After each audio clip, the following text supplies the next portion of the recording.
Kumusta po kayo, mga minamahal naming tagapakinig, at isang magandang araw sa inyong lahat. Saan man kayo naroroon ngayon, sa gitna man ng inyong mga gawain o sa tahimik na sandali ng inyong pamamahinga, sana ay nasa mabuti kayong kalagayan. Muli, samahan ninyo ako, ang inyong lingkod, sa isa na namang paglalakbay ng puso. Sabi nila, ang pangarap daw ay libre. Ngunit paano kung ang pangarap na pinakaiingat-ingatan mo, ang pangarap na binuo mo kasama ng taong pinakamamahal mo, ay siya rin palang magiging dahilan ng iyong pinakamalalim na bangungot? Halina't pakinggan natin ang kwento ni Hiraya. Isang kwentong magpapatunay na kung minsan, ang paggising sa katotohanan ay mas masakit pa kaysa sa pananatili sa isang magandang kasinungalingan. Paulit-ulit na hinahaplos ni Hiraya Alcantara ang kanyang bahagyang umuumbok na tiyan habang nakaupo sa beranda ng kanilang maliit na bahay sa probinsya ng Talaani. Isang ngiti ang hindi maalis sa kanyang mga labi. Sa kanyang kandungan, naroon ang isang maliit na larawan, isang sonogram, isang maliit na tuldok na may malakas na tibok ng puso. Ang kanyang munting pangarap. "Hello, baby ko!" bulong niya sa hangin. Ang kanyang boses ay puno ng pagmamahal na tila ba kaya nitong punuin ang buong kalawakan. "Ako ito, si Mommy. Excited na akong makita ka. Excited na kaming makita ka ng daddy mo." Sa pagbanggit niya sa salitang daddy, isang alaala ang kusang bumalik sa kanyang isipan. Isang gabi, ilang buwan na ang nakalipas, sa ilalim ng kalangitang puno ng bituin, dito rin sa Talaani. Nakasandal ang kanyang ulo sa balikat ni Silas Montemayor habang nakatingin sila sa karagatan. "Mahal kita, Hiraya Alcantara," bulong nito sa kanya. Ang mga salitang yon, parang musika sa kanyang pandinig. Tumatagos hanggang sa kaibuturan ng kanyang kaluluwa. Ang paraan ng pagbigkas ni Silas noon, puno ng katiyakan, walang bahid ng pag-aalinlangan. Iyon ang unang pagkakataon na narinig niya ang mga salitang iyon mula sa isang lalaking handa siyang bigyan ng buong mundo. At mula noon, naniwala siyang siya na ang pinakamaswerteng babae sa balat ng lupa. Isang malambing na halik sa kanyang noo ang pumutol sa kanyang pag-iisip. Naamoy niya agad ang pamilyar na pabango ni Silas. "Malalim yata ang iniisip ng mahal ko," sabi ni Silas. Umupo ito sa tabi niya at inakbayan siya. Sumilip ito sa hawak niyang sonogram. "Ang baby natin. Kamusta na siya?" "Okay na okay, Daddy," nakangiting sagot ni Hiraya. Sabi ng doktor, malusog na malusog daw siya. Kinuha ni Silas ang kamay ni Hiraya at marahan itong pinisil. Gaya ng mami niya, maganda at malakas. Ngumiti lang si Hiraya, ang puso niya ay tumatalon sa tuwa. Para sa kanya, perpekto ang lahat. Ang tahimik na buhay sa probinsya, ang pag-ibig ni Silas, at ang biyayang nasa loob ng kanyang sinapupunan. Ano pa ba ang mahihiling niya? "May sorpresa ako sa'yo," sabi ni Silas. Hinila siya nito patayo at inalalayan papasok sa bahay. Pagpasok nila sa sala, napanganga si Hiraya. Ang buong lugar ay napapalibutan ng mga kandila. Sa gitna ng kwarto, may isang mesang nakaayos para sa isang romantikong hapunan, puno ng mga paborito niyang pagkain. "Silas, hindi mo naman kailangang gawin to," sabi ni Hiraya. Nangingilid ang luha sa kanyang mga mata dahil sa tuwa. "Kailangan," maring sabi ni Silas, hinawakan ang kanyang magkabilang pisngi. "Dahil ang reyna ng buhay ko ay nararapat lang sa ganito at higit pa rito."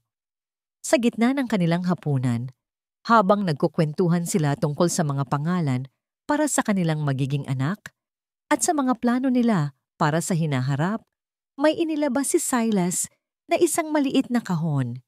Hindi ito sing-sing na ibigay na niya yon noon, kundi isang magandang bracelet na may maliliit na anahaw charm. Para saan to? Tanong ni Hiraya. Isinuot ito ni Silas sa kanyang pulso. Tandaan mo ang kwento ko sa iyo tungkol sa kasal na pinapangarap ko sa Tuscany, Italy. Tumango si Hiraya. Iyon ang palaging sinasabi ni Silas, isang maliit, pribadong kasal sa ilalim ng araw ng Italia. Malapit na, mahal ko. Inaayos ko na ang lahat. At itong bracelet na to, ito ang pangako ko sa iyo. Isang pangako ng paraiso na bubuuin nating dalawa, kasama ng magiging anak natin. Niyakap niya si Silas ng mahigpit. Mahal na mahal kita, Silas. Mas mahal kita, Hiraya. Higit pa sa inaakala mo. Sagot nito. Matapos ang hapunan, inihatid ni Silas si Hiraya sa kwarto para makapagpahinga, bago ito umalis para sa isang importanteng business meeting sa Maynila. Hinalikan siya nito nang may pag-iingat. Naiwan si Hiraya na lumulutang pa rin sa alapaap. Humiga siya sa kama, hawak-hawak ang kanyang cellphone. Gusto niyang isigaw sa buong mundo ang kanyang kaligayahan. Pinili niya ang isang litrato nila ni Silas na kuha kanina, kung saan nakangiti sila pareho at nakahawak sa kanyang tiyan. Nag-type siya ng isang maikling caption. Here's to new beginnings and promises fulfilled. Ilang segundo pa lang matapos niyang i-press ang post. Isang ngiti ng kasiyahan ang gumuhit sa kanyang mukha. Naramdaman niya ang isang banayad na sipa mula sa kanyang sinapupunan na tila ba sumasang-ayon ito sa kaligayahan niya. Ngunit bigla, nag-vibrate ang kanyang telepono. Isang notification. Sinundan pa ng isa at isa pa. Sunod-sunod. Walang tigil. Ang mahinang pag-vibrate ay naging isang tila hindi mapigilang panginginig sa ibabaw ng kanyang nightstand. Napakunot ang noo ni Hiraya. Marahil ay mga likes at comments lang mula sa mga kaibigan niya. Ngunit iba ang pakiramdam niya. Kinuha niya ang telepono. Daang-daang notifications ang bumungad sa kanya. Mga friend requests mula sa mga hindi niya kilalang tao. Mga message requests. Mga tags. Anong nangyayari? Bulong niya sa sarili. Ang kanyang puso ay nagsisimula ng kumabog ng mas mabilis kaysa sa normal.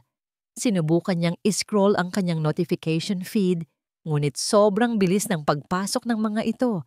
Tila isang agos na hindi mapigilan.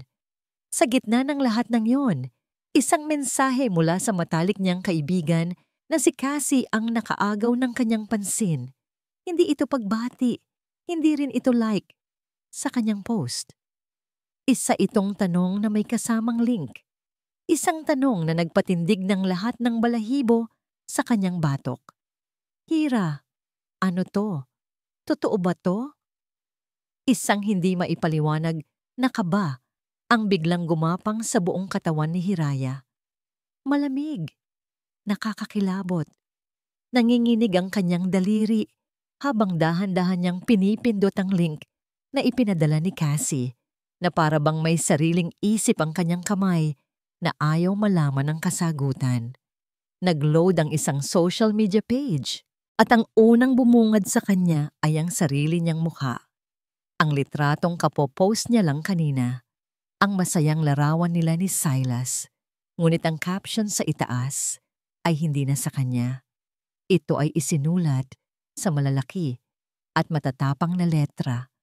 Isang titulong tila isang punyal na direktang itinarak sa kanyang puso. Kilalanin si Hiraya Alcantara, ang kabit ng asawa kong si Silas Montemayor. Nanigas si Hiraya. Ang kanyang paghinga ay tila ninakaw. Sa ilalim ng nakakasukang titulo, kasunod ng kanilang masayang larawan, ay isa pang litrato. Isang litrato ng isang marriage certificate. Malinaw na nakasulat doon ang mga pangalan. Silas Montemayor at Amara Del Fierro. Nagring ang telepono.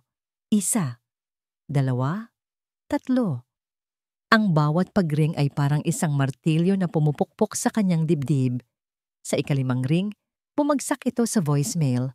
Ang masayang boses ni Silas ang sumagot. Hi, you've reached Silas. Leave a message. Silas, Silas, sagutin mo. Pakiusap ni Hiraya sa kawalan. Ang boses niya ay basag na. Tinawagan niya ulit at ulit at ulit. Ngunit wala. Tanging ang paulit-ulit na recorded message lang nito ang kanyang naririnig. Isang masayang alaala na ngayon ay parang isang insulto. Bumalik siya sa social media page. Ang kanyang puso ay naghahabol sa kaba at takot. Pinindot niya ang profile name na nag-post noon, Amara Del Fiero. Parang bumukas ang isang portal patungo sa ibang mundo. Isang mundo kung saan ang Silas na kilala niya ay iba. Ang profile ay public. Isang perpektong na-curate na gallery ng isang masayang pamilya. Naroon si Silas nakangiti sa tabi ng babaeng nagngangalang Amara. May mga litrato sila sa isang beach. Ang hangin ay tinatangay ang buhok ni Amara habang si Silas ay nakatingin sa kanya nang may pagsinta. Ang parehong tingin na ibinibigay nito sa kanya. May mga litrato ng Pasko. Magkakasama silang nagbubukas ng mga regalo. May mga litrato ng birthday party ng 3 bata. 2 lalaki at 1 babae. Nakamukhang kamukha ni Silas. Sa bawat litrato, naroon si Silas, ang perpektong asawa, ang perpektong ama. Isang buhay na hindi niya alam na umiral. Isang buhay na nagpapatunay na ang sarili niyang buhay ay isang malaking kasinungalingan. Kasabay ng pag-scroll niya ay ang walang tigil na pagpasok ng mga mensahe sa kanyang telepono. Mga mensahe mula sa mga kaibigan, mga kamag-anak. Ang iba ay nag-aalala. Ang iba ay nanghuhusga. Hira, anong gulot to? Totoo ba yung post? OMG. Hindi kita pinalaking ganyan, Hiraya. Nakakahiya ka. Isang mensahe mula sa kanyang tiyahin. Ang bawat salita ay isang dagdag na sugat. Ang bawat tanong ay isang sampal. Napakagat siya sa kanyang labi upang pigilan ang isang hikbi. Ngunit huli na ang lahat. Ang mga luha ay nagsimula nang bumagsak, mainit at puno ng pait. Bigla isang notification ang lumabas sa itaas ng kanyang screen. Amara Del Fiero is now live. Nanginig ang kanyang kamay, ngunit pinindot pa rin niya ito. Bumungad sa kanya ang umiiyak na mukha ni Amara. Nasa loob ito ng isang magandang kwarto, nakaupo sa isang marangyang kama. Ang kanyang buhok ay bahagyang magulo. Ang kanyang mga mata ay namumugto. Ngunit kahit sa kanyang pag-iyak, bakas pa rin ang ganda at yaman. Pasensya na po kung kailangan kong gawin ito. Simula ni Amara sa pagitan ng mga hikbi, ang kanyang boses ay perpektong naglalaro sa pagitan ng galit at kalungkutan. Libo-libo ang nanonood. Pero hindi ko na kayang manahimik habang sinisira ng isang babae ang pamilya ko. Ang buhay ng mga anak ko. Ipinakita niya sa kamera ang isang family picture nila ni Silas. Ito po kami. 15 taon na po kaming kasal. Binuo namin ang pamilyang ito ng may pagmamahal at pangarap. Pagkatapos, ipinakita niya ang screenshot ng post ni Hiraya. At ito po ang babae. Ang ahas sa pamilya ko. Hiraya Alcantara, sabi ni Amara, ang bawat pantig ng pangalan niya ay puno ng kamandag. Matagal niya nang alam na may asawa't anak si Silas, pero hindi siya tumigil. Inakit niya ang asawa ko para lang sa pera. At ngayon, buntis pa siya. Hindi! Sigaw ni Hiraya sa kanyang telepono na para bang maririnig siya ni Amara. Hindi totoo yan. Ngunit walang nakakarinig sa kanya. Tanging ang mga komento na lang na mabilis na dumadaloy sa screen ang kanyang nababasa. Walang hiya, kabit, mga agaw, karmahin ka sana. Ang kapal ng muka, ipakulong yan. Naramdaman ni Hiraya ang pag-akyat ng asido mula sa kanyang sikmura. Ang lahat ng kinain niya kanina sa kanilang romantikong hapunan ay tila gustong kumawala. Tumakbo siya papunta sa banyo at inilabas ang lahat ng laman ng kanyang tiyan. Napaluhod siya sa sahig, nanginginig. pawisan, habang patuloy na umiiyak. Ang kahihiyan, ang sakit, ang galit, lahat ay naghahalo-halo. Isang lason na kumakalat sa kanyang buong sistema. Nang mahimasmasan siya, bumalik siya sa kama, umaasang natapos na ang lahat. Ngunit ang livestream ay nagpapatuloy pa rin at ang mga komento ay mas lalong lumalala. Sa gitna ng libu-libong mensahe ng galit, isa ang tumatak sa kanya. Isang komento na bumasag sa anumang natitirang lakas sa kanyang katawan. Sana makunan yang pinagbubuntis mong bata, anak ng kabit, salot sa lipunan. Doon, sa sandaling iyon, isang bagay sa loob ni Hiraya ang nabali. Hindi na ang sarili niya ang iniisip niya, kundi ang inosenteng buhay sa loob niya. Ang munting pangarap na ngayon ay tinatawag na sumpa. Isang matinding kirot ang biglang naramdaman niya sa kanyang puson. Napahawak siya sa kanyang tiyan. Ang kanyang mga mata ay nanlalaki sa takot. Ang kirot ay umulit, mas matalas, mas malakas. Nanlabo ang kanyang paningin. Ang mga boses mula sa livestream, ang mga salita ng puot, lahat ay unti-unting humina at naging isang ugong na lang. Ang huli niyang nakita, bago siya lamunin ng kadiliman, ay ang kumikinang na bracelet sa kanyang pulso. Ang pangako ng paraiso. Isang paraiso ngayon ay naging kanyang personal na impyerno. At pagkatapos, lahat ay naging itim, mo. Gabi na sa Legarda Law Office, ngunit abala pa rin si Attorney Amihan Ami Legarda sa pagbabasa ng mga dokumento para sa isang kaso. Ang tanging liwanag sa kanyang opisina ay nagmumula sa kanyang desk lamp at ang tanging tunog ay ang mahinang pag-ikot ng aircon at ang pagkaluskos ng mga papel. Disiplina, focus. Ito ang mundong ginagalawan niya. Nagpasya siyang magpahinga sandali. Kinuha niya ang kanyang telepono, nag-scroll sa social media para tingnan ang mga balita. Ngunit hindi balita ang bumungad sa kanya, kundi isang pamilyar na mukha. Isang post na ibinahagi ng isa sa kanyang mga kakilala. Isang magandang babae, nakangiti, ngunit ang titulong nakasulat sa itaas ng kanyang larawan ay malupit at mapanghusga. At sa ilalim ng titulo, ang pangalan, Hiraya Alcantara. Binitiwan ni Amihan ang hawak na folder. Bumagsak ito sa sahig na may malakas na kalabog, ngunit hindi niya ito pinansin. Ang kanyang buong atensyon ay nakatuon sa screen. Hiraya. Hira. Ang pangalan ay umalingaw-ngaw sa kanyang isipan. Nagbalik ng mga alaala ng kabataan, ng paglalaro sa ilalim ng puno ng mangga, ng paghahati sa iisang supot ng candy, ng isang dalagitang may pinakamaliwanag ng ngiti sa buong mundo. Ang kanyang unang kaibigan, ang kanyang unang lihim na pag-ibig. Binasa niya ang bawat salita ng post ni Amara Del Fiero. Pinanood niya ang ilang minuto ng livestream. Habang pinapanood niya ang pag-iyak ni Amara at binabasa ang daan-daang komento ng puot, hindi awa para kay Amara ang naramdaman niya, kundi isang namumuong galit. Galit para sa kawalang katarungan. Galit para sa lalaking nanakit kay Hiraya. At higit sa lahat, isang matinding pag-aalala. Hindi siya nag-aksaya ng panahon. Kinuha niya ang susi ng kanyang sasakyan at ang kanyang coat.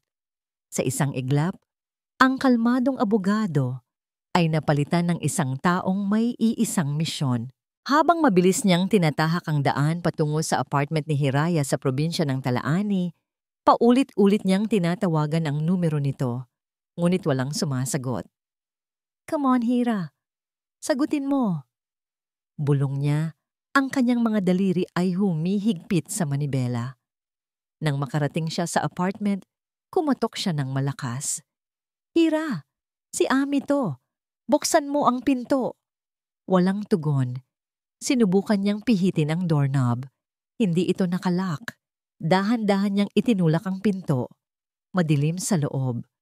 Ang tanging liwanag ay nagmumula sa isang cellphone na nakabukas pa sa sahig ng sala. At sa tabi nito, Nakahandusay si Hiraya. Walang malay. Hiraya. Isang takot na hindi niya panaramdaman kailanman ang biglang bumalot sa kanya. Mabilis siyang lumuhod sa tabi nito, sinuri ang kanyang pulso. Mahina, ngunit tumitibok pa. Maingat niya itong binuhat. Ang gaan niya, tila isang babasaging manika, at isinakay sa kanyang sasakyan. Ang bawat segundo ay mahalaga. Sa ospital, ang bawat minuto ng paghihintay ay parang isang walang hanggang parusa. Nakaupo si Amihan sa labas ng emergency room. Ang kanyang isip ay naglalakbay. Nakita niya ang itsura ni Hiraya kanina. Maputla. Ang kanyang muka ay may bahid ng mga tuyong luha. Ang kanyang buhok ay nakakalat sa sahig. At sa pulso nito, napansin niya ang isang bracelet na hindi pamilyar sa kanya. Ang bracelet na marahil ay bigay ng lalaking sumira sa kanya. Ikinuyom ni Amihan ang kanyang mga kamao. Lumabas ang isang doktor. Family of Hiraya Alcantara? Agad na tumayo si Amihan. Ako po, kaibigan niya. Kamusta na po siya? She's stable now, sabi ng doktor. May pag-aalala sa kanyang boses. But she's suffering from severe emotional distress and dehydration, which is very dangerous for her condition. Mabuti na lang at naidala niyo siya agad. The baby is safe for now, pero kailangan niyang manatili dito para ma-monitor. She needs to avoid any form of stress. Nakahinga ng maluwag si Amihan sa balitang ligtas ang sanggol, ngunit ang mga salita ng doktor ay nagpatibay sa kanyang determinasyon. Salamat po, Dok. Pwede ko na ba siyang makita? Pagpasok niya sa silid, nakita niya si Hiraya na mahimbing na natutulog. May nakakabit na suwero sa kanyang kamay. Umupo siya sa tabi ng kama, pinagmasdan ang payapang mukha nito. Hinawi niya ang ilang hibla ng buhok na tumatakip sa noo nito. Sa sandaling iyon, ang lahat ng pader na binuo niya sa paligid ng kanyang puso ay gumuho. Ang sakit na makita siyang ganito. Kinuha niya ang kanyang telepono at muling tiningnan ang post ni Amara. Ngayon, hindi na bilang isang nag-aalalang kaibigan, kundi bilang isang abogado.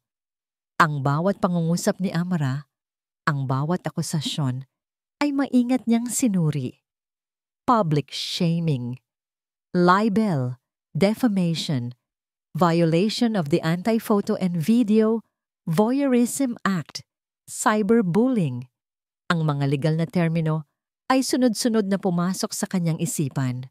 Ito ay isang malinaw na kaso ng paninira. Hindi siya makapapayag na ganito na lang ito. Hindi niya hahayaang sirain ng mga taong ito. Si Hiraya, kinuha niya ang telepono at tinawagan ang numero ng isang pinagkakatiwalaang private investigator. Leo, it's Ami, sabi niya. Ang kanyang boses ay malamig at puno ng awtoridad. I have a job for you. I want everything you can find on Silas Montemayor and his wife, Amara Del Fiero. Finances, properties, business dealings, hidden skeletons, everything. I want it on my desk as soon as possible. Pagkatapos ng tawag, ibinaba niya ang telepono. Tiningnan niyang muli si Hiraya. Huminga siya ng malalim. Isang pangako ang tahimik na namumutawi sa kanyang puso. Hindi kita pababayaan, Hira. Hindi na ulit. Biglang nagring ang kanyang telepono. Isang hindi pamilyar na numero. Sinagot niya ito. Is this Attorney Amihan Legarda? Tanong ng isang aroganteng boses sa kabilang linya. Speaking, sagot ni Amihan na natiling kalmado. I'm Attorney DeMarco, legal counsel for Mrs. Amara Del Fiero. Pagpapakilala ng lalaki. I'm calling on behalf of my client to demand that your associate, Ms. Hiraya Alcantara, issue a public apology for her immoral actions. Otherwise, we will be forced to press charges for adultery. Isang sandali ng katahimikan. Isang bahagyang ngisi ang sumilay sa labi ni Amihan. Isang ngising hindi aabot sa kanyang mga mata. Puno ito ng yelo. Attorney DeMarco. Simula niya, ang kanyang boses ay mababa at mapanganib. Pakisabi sa kliyente mo na maghanda siya. Dahil bukas ng umaga, makakatanggap siya at ang istasyon ng TV na nag-interview sa kanya kanina ng subpena mula sa opisina ko para sa mga kasong libel, cybercrime, at intentional infliction of emotional distress. Natahimik ang kabilang linya. Ibinaba ni amihan ang tawag bago pa man makasagot ang abogado. Ang laban ay nagsisimula pa lang at sa pagkakataong ito, si Hiraya ay hindi na mag-isang lalaban. Ang unang nagparehistro sa kamalayan ni Hiraya ay ang amoy. Amoy ng alcohol at antiseptic. Pamilyar, ngunit hindi niya gusto. Pagkatapos ay ang tunog. Isang mahina at ritmikong pag-beep ng isang makina sa kanyang tabi. At ang pakiramdam, isang maliit na tusok sa kanyang kamay at ang lamig ng kumot na nakabalot sa kanya.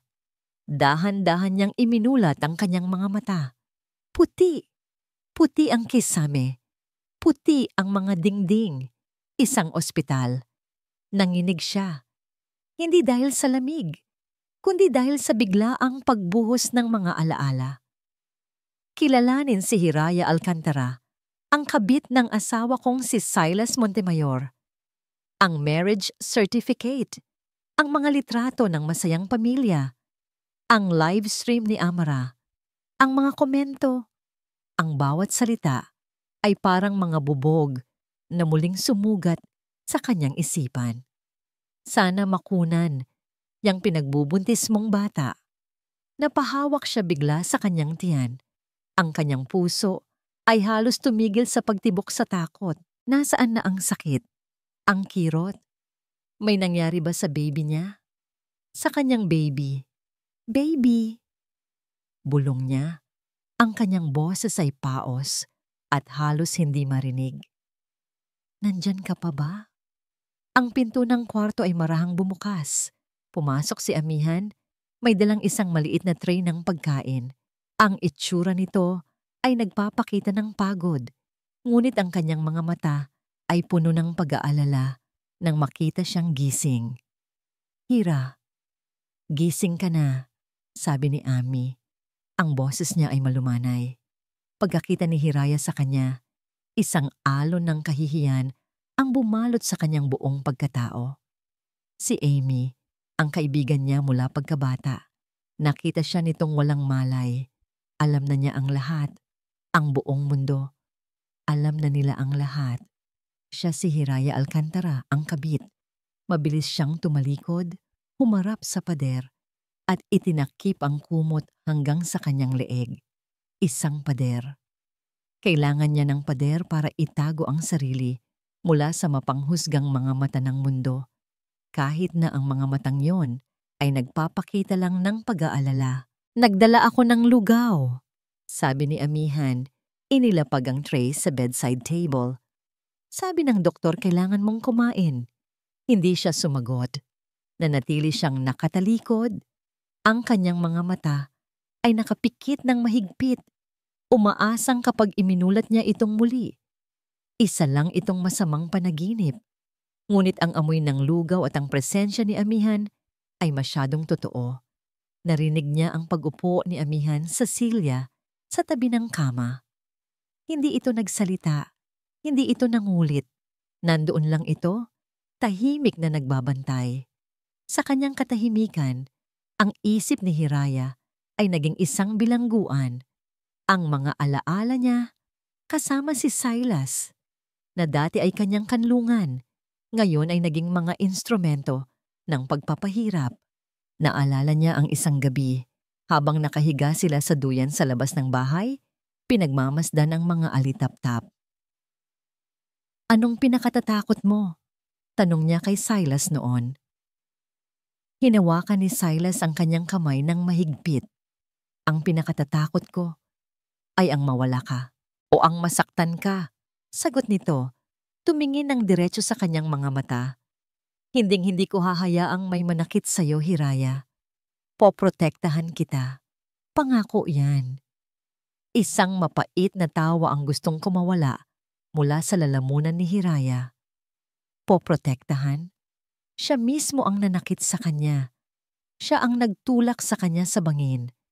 Ang bawat halik, bawat yakap, bawat mahal kita, lahat ay kasinungalingan. Lumipas ang mga oras. Dumating ang isang nurse para suriin ang kanyang vital signs at ang suwero. Sinubukan nitong kausapin siya, ngunit tanging pagtango at pag-iling lang ang kanyang isinagot. Nanatili si Amihan sa kanyang tabi. Hindi ito umalis. Minsan, naririnig niya itong may kausap sa telepono. Ang boses nito ay mababa at seryoso. Minsan, naririnig niya ang pag-type nito sa laptop. Ngunit sa tuwing titingnan niya mula sa sulok ng kanyang mata, nakikita niya itong nakatingin sa kanya, naghihintay. Kinagabihan, hindi pa rin niya ginagalaw ang pagkain. Ang kanyang tiyan ay kumakalam, ngunit ang kanyang lalamunan ay tila sarado. Paano siya kakain? Paano siya mabubuhay ng normal pagkatapos ng lahat? Hira! Muling nagsalita si Amihan. Ang kanyang boses ay mas malumanay pa kaysa kanina. Kahit isang subo lang, para sa baby. Ang pagbanggit sa sanggol ay tila isang susi na nagbukas sa dam na matagal nang nagpipigil sa kanyang mga luha.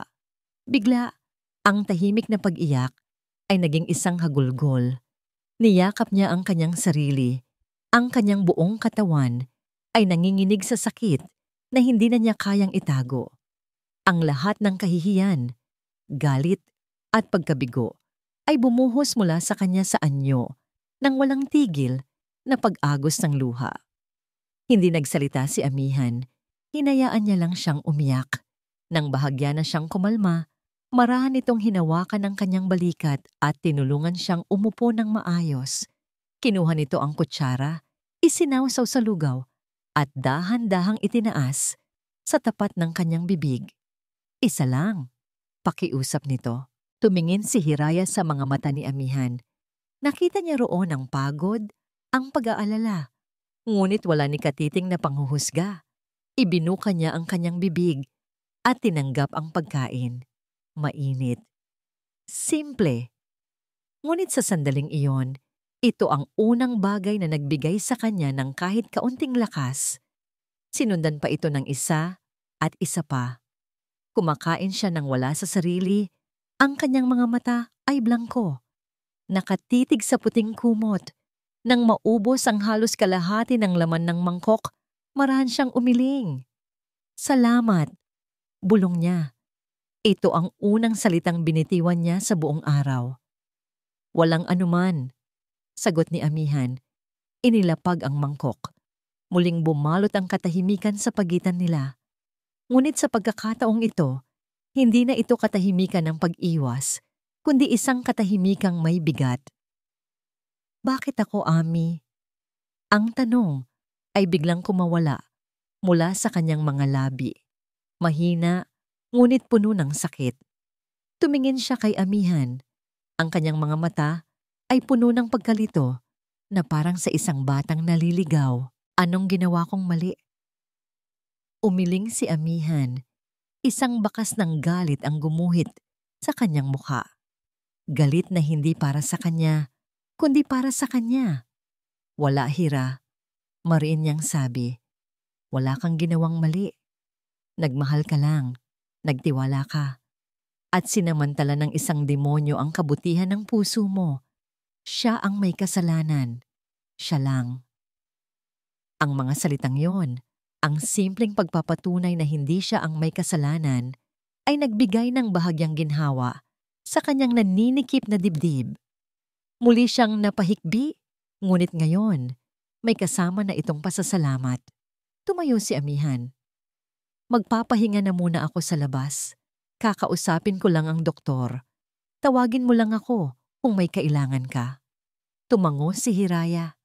Pinanood niya itong lumabas ng silid. Sa unang pagkakataon, mula nang magising siya, naramdaman niya ang isang kislap ng kaligtasan. May isang taong nasa panig niya. Naiwan siyang mag-isa. Ang kanyang telepono ay nasa bedside table, kung saan ito iniwan ni Amihan matapos itong kunin mula sa sahig ng kanyang apartment.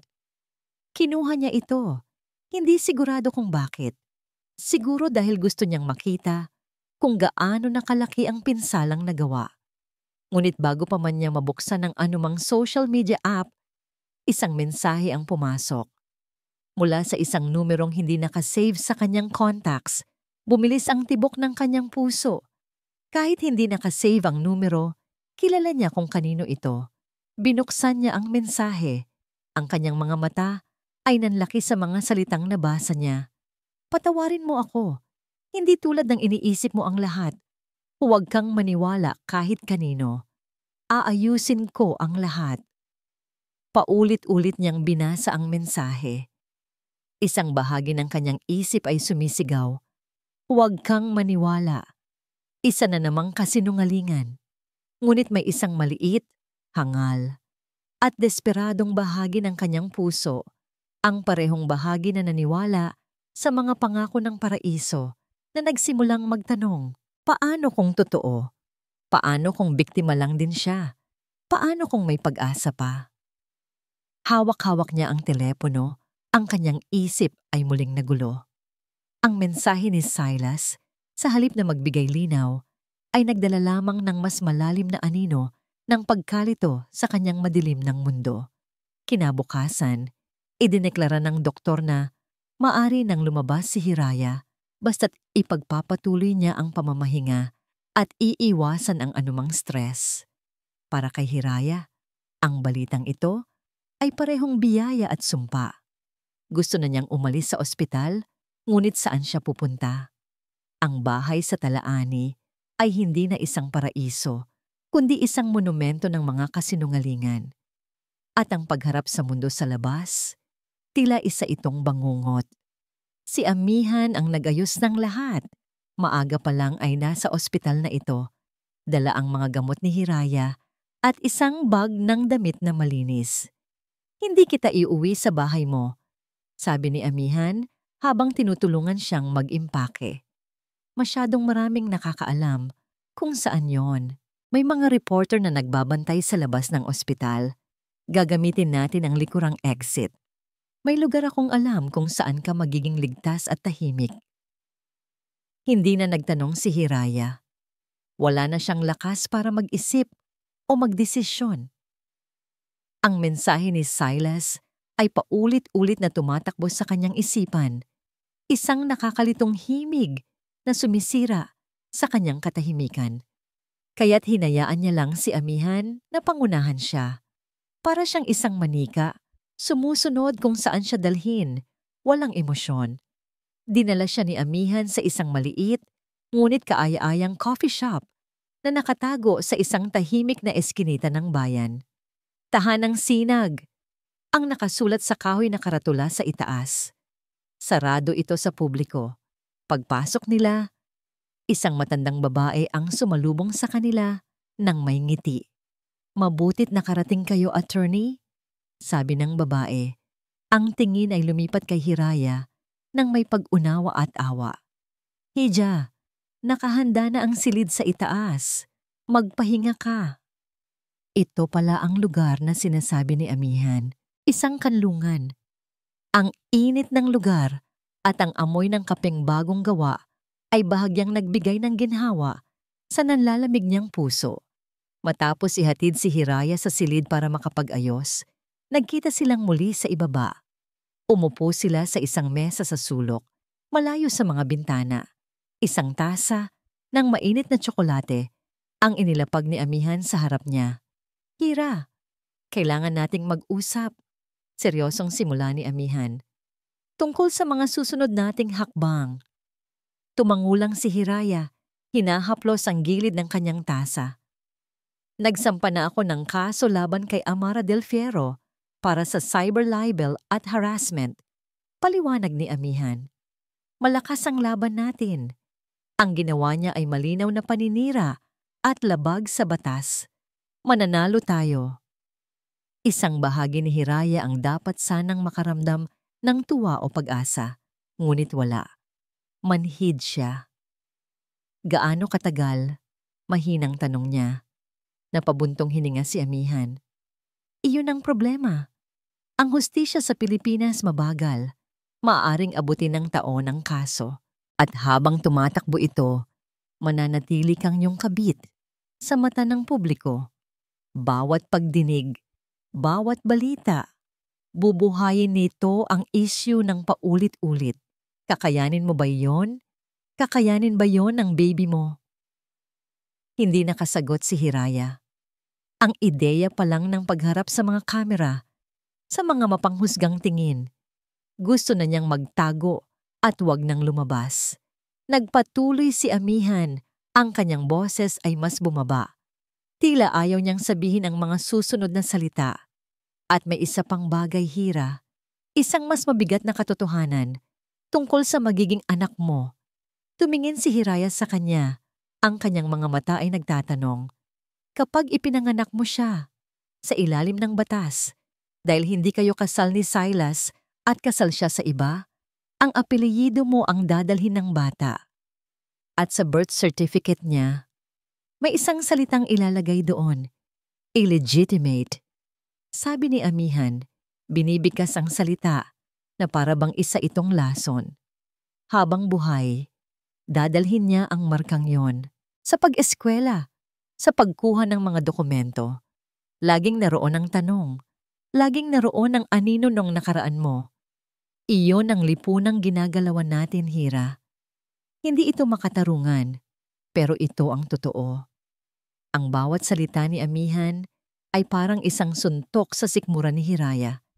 Hindi niya naisip ang mga ito. Sa gitna ng sarili niyang sakit, hindi niya naisip ang pangmatagalang epekto nito sa kanyang anak. Ang kanyang inosenteng anak haharap sa isang buhay ng panghuhusga dahil sa pagkakamali ng mga magulang niya. Nakita ni amihan ang pagbagsak ng kanyang mga balikat, ang muling pangingilid ng kanyang mga luha. Umusog ito palapit. Ang kanyang silya ay halos dumikit sa kanya. Hinintay niyang mag-angat siya ng tingin. Nang sa wakas ay nagtama ang kanilang mga mata, nakita ni Hiraya ang isang bagay na hindi niya pa nakita kay amihan. Isang matinding determinasyon na may halong pakiusap. May isang paraan para maiwasan ang lahat ng yan, sabi ni amihan. Ang kanyang boses ay matatag, ngunit puno ng emosyon. Isang paraan para bigyan ng anak mo ng proteksyon at isang malinis na simula. Isang paraan para mabigyan ka ng dignidad na nararapat sa'yo. Napakunot ang noo ni Hiraya. Ano? Huminga ng malalim si amihan. Tila kinukuha ang lahat ng lakas ng loob sa buong mundo. Tumingin ito ng diretso sa kanyang mga mata. Walang pag-aalinlangan, walang biro. Hiraya, marry me. Let me give my name to your child. Ang mga salita ay lumutang sa hangin sa pagitan nila. Sa isang iglap, ang tahimik na coffee shop ay tila nawalan ng tunog. Ang tanging naririnig ni Hiraya ay ang malakas na pagkabog ng kanyang puso. Tinitigan niya si amihan na para bang ito ay isang estranghero.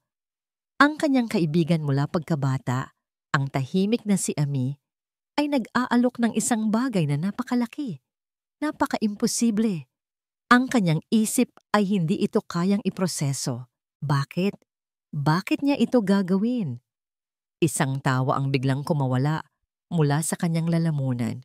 Hindi ito isang masayang tawa. Puno ito ng pait, ng sakit, ng lahat ng hinanakit na naipon sa kanyang puso. Kasabay ng kanyang pagtawa, ang mga luha ay nagsimulang mamuo sa kanyang mga mata. Tumingin siya kay amihan. Ang kanyang mga mata ay nagniningning dahil sa luha. Naaawa ka ba sa akin, Ami? Tanong niya. Ang kanyang boses ay nanginginig at puno ng sarkasmo. O bahagi rin ba to ng isang laro? Sa loob ng isang marangyang pag-aari sa Forbes Park, ang katahimikan ay mabigat at nakakabingi. Nakatayo si Amara Del Fierro sa harap ng kanyang ama, si Don Ricardo Del Fierro, sa loob ng malawak nitong library.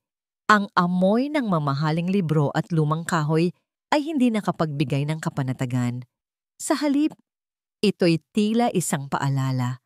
ng bigat ng pangalan at legasiyang dinudungisan niya ngayon. Ipinahiya mo ang pangalan natin. Ang mga salita ni Don Ricardo ay hindi pa sigaw. Malamig ang mga ito, mas matalas pa sa anumang patalim. Nakaupo ito sa kanyang malaking silyang yari sa Nara.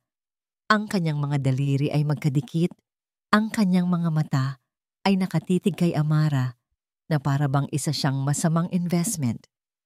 Itinali mo ang kapalaran ng pamilya sa isang Monte Mayor, pagpapatuloy ng matanda.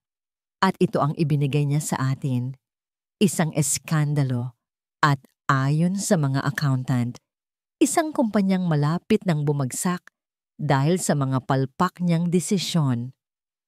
I can fix this, Papa, mariing sabi ni Amara. Pilit na pinatatatag ang kanyang boses. Ang eskandalo, ako na ang bahala. Ginawa ko na ang unang hakbang. Ang publiko ay nasa panig ko. Ang babaeng yon, siya ang sinisisi ng lahat. Isang mapaklang tawa ang kumawala kay Don Ricardo. Ang publiko? Sa tingin mo ba ay may pakialam ako sa opinyon ng publiko? Ang mga numero sa ating bank accounts ang mahalaga, Amara. Ang reputasyon natin sa mundo ng negosyo. At ang asawa mo, ang magaling mong si Silas, ay sinira ang pareho. Kasalanan ko. Pag-amin ni Amara, ang kanyang mga panga ay nagtiim. Ako ang nagtiwala sa kanya, ngunit aayusin ko ito. Siguraduhin mo lang, banta ng kanyang ama. Tumayo ito at lumapit sa bintana, nakatanaw sa malawak nilang hardin. Dahil kung hindi mo kayang kontrolin ang asawa mo at ang gulo na nilikha niya, baka kailanganin kong ipakita sa iyo kung paano pinapatakbo ang isang pamilyang tulad natin. At hindi mo magugustuhan ang mga pamamaraan ko. Umalis si Amara sa library. Ang mga salita ng kanyang ama ay parang mga nagbabagang bakal na tumatatak sa kanyang isipan. Naglakad siya sa mahabang pasilyo ng mansyon, ang bawat painting sa dingding, ang bawat mamahaling florera ay tila nangungutya sa kakanya. Pag-aari niya ang lahat ng ito, ngunit sa isang iglap, maaari itong mawala. Pumasok siya sa kanilang master's bedroom, ang kwartong pinagsaluhan nila ni Silas sa loob ng 15 taon. Sa ibabaw ng kanyang dresser, nakatayo ang isang malaking silver-framed picture, isang litrato nila ni Silas noong kanilang 10 anibersaryo. Nakangiti sila, tila perpekto, tila masaya. Isang kasinungalingan. Tinitigan niya ang namangiti ni Silas sa litrato. Ang parehong nangiti na ibinibigay nito sa kanya, sa mga anak nila, at sa babaeng iyon. Isang alon ng galit na mas matindi pa kaysa sa selos ang biglang bumuhos sa kanya. Hindi lang ito galit ng isang asawang niloko. Ito ay galit ng isang Del Fierro na naisahan. Sa isang mabilis at marahas na kilos, hinablot niya ang picture frame at ibinalibag ito sa pader. Ang salamin ay nabasag at kumalat sa sahig, gaya ng kanyang pamilyang pinilit niyang buuin. Humihingal siya.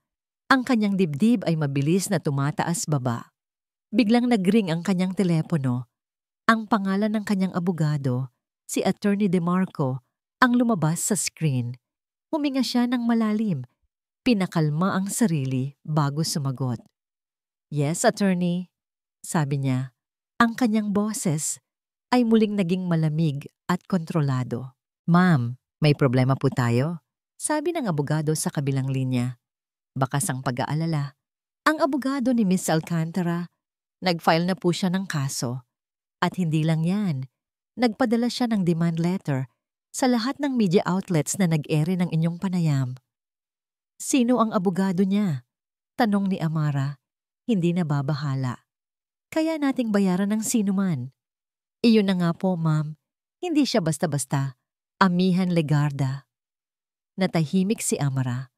Ang pangalang iyon, pamilyar. Isang mabilis na pag-iisip.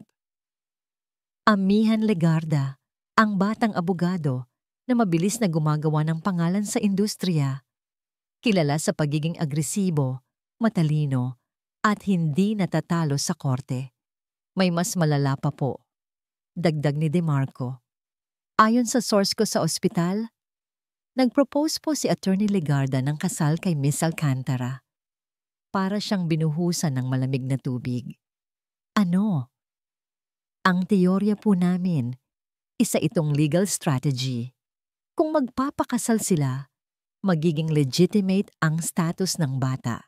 Mawawala ang isa sa pinakamalaki nating alas laban sa kanila. It will clean up her image. Napaupo si Amara sa gilid ng kama. Ito na ang kinatatakutan niya. Ang maliit na iskandalong inakalala niyang madali niyang kokontrolin ay nagiging isang malaking legal na gulo. Si Hiraya Alcantara, ang babaeng inakala niyang isang mahinang kalaban, ay mayroon na ngayong isang matalinong knight in shining armor. Ang kanyang desperasyon ay muling naging galit. Hindi ito maaari. Pagkatapos ng lahat ng ginawa niya, hindi siya maaring matalo ng isang hamak na kabit at ng isang ambisyosong abogado. Attorney, sabi ni Amara, ang kanyang boses ay mababa at puno ng panganib. Gawin mo ang lahat. Gumamit ka ng pera. Gumamit ka ng impluwensya. I need to win this.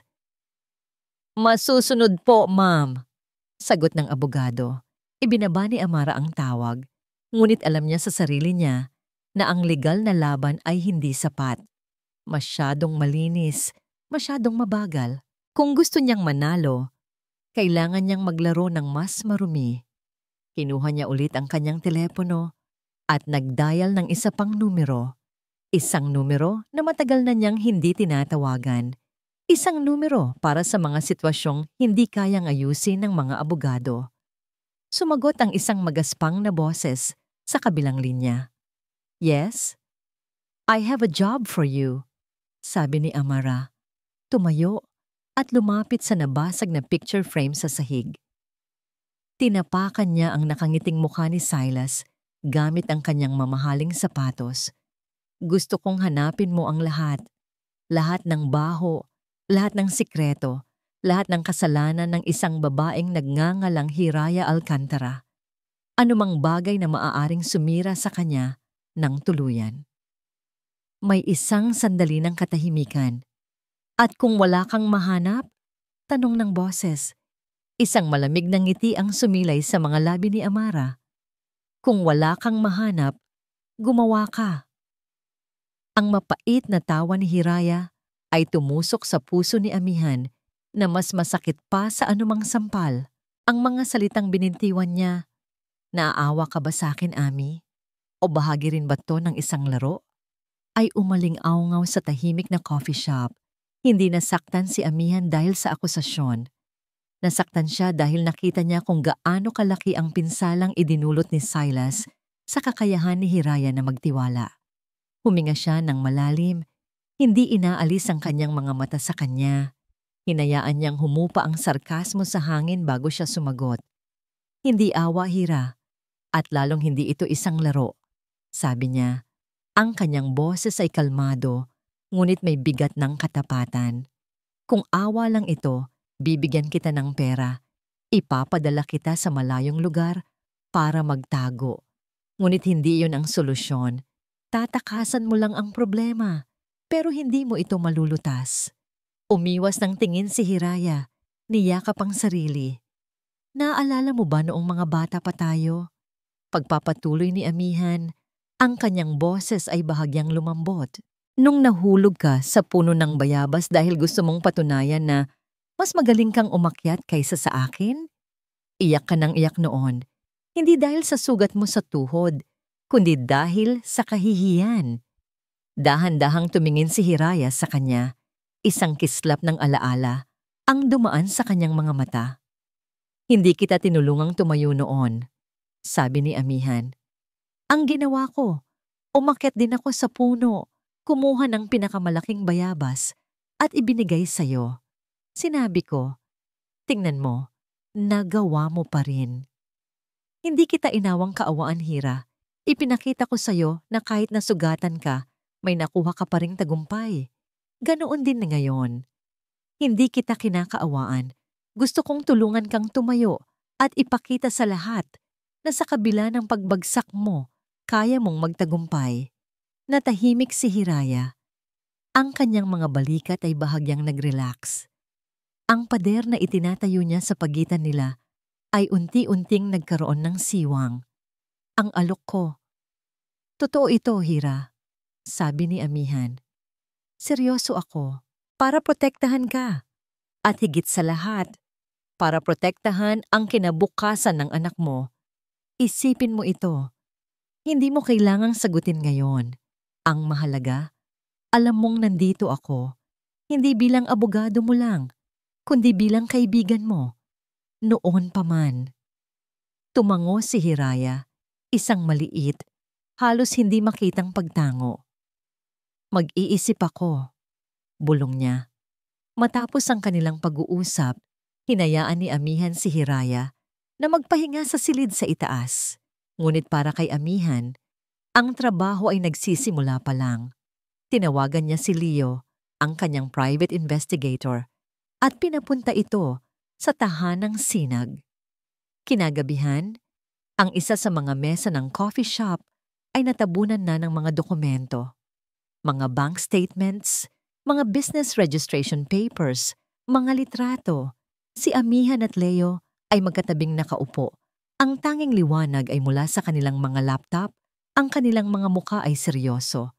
Gaya ng sinabi ko sa iyo, attorney, malinis si Silas Montemayor sa papel.